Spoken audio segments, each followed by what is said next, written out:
ఏది అయినా ట్రై చెయ్యి ఆచి చికెన్ మసాలా. ఆచి చికెన్ మసాలా. పూజా హెగ్డే ప్రేమలో పడ్డారా? సోషల్ మీడియాలో బాగా ట్రెండింగ్లో ఉన్న టాపిక్ ఇది. దానికి కారణం ఏంటి అంటే పూజా ట్రెండింగ్లో ఉండటమే. దానికి తోడు ఈ మధ్య తరచుగా ఓ అబ్బాయితో కలిసి కనిపిస్తున్నారు ఈ బ్యూటీ. తీరా ఆరా తీస్తే అతనెవరో కాదు, బాలీవుడ్ నటుడు అని తెలుస్తోంది. మరి పూజా ప్రేమ విషయం నిజమేనా? ఆమె లవ్ స్టోరీ ముచ్చట్లేంటి? కెరీర్ మొదలై చాలా ఏళ్లైనా పూజా హెగ్డేపై ప్రేమ రూమర్లు మాత్రం పెద్దగా వచ్చింది లేదు. తన పనేదో తాను సైలెంట్గా చేసుకుంటూ పోతుంటారు. కానీ కొంతకాలంగా బాలీవుడ్ నటుడు రోహన్ మెహ్రాతో పూజా రిలేషన్లో ఉన్నారంటూ జోరుగా ప్రచారం జరుగుతోంది.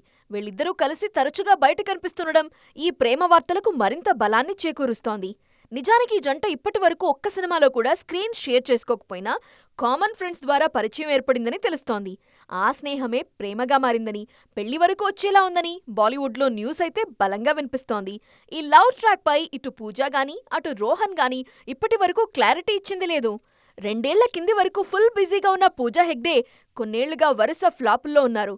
చేసిన సినిమాలేవి ఈ బ్యూటీకి కలిసి రాలేదు. పేరుకు పెద్ద సినిమాలు చేస్తున్నా అందులో ఒక్కటి కూడా అనుకున్న హిట్ తేలేదు. దీంతో అమ్మడి కెరీర్ డైలమాలో పడిపోయింది. దీంతో పెళ్లివైపు అడుగులేస్తున్నారేమో అనిపిస్తోంది పూజా తీరు చూస్తుంటే. ఐటమ్ ఏది అయినా ట్రై చెయ్యి ఆచి చికెన్ మసాలా. ఆచి చికెన్ మసాలా.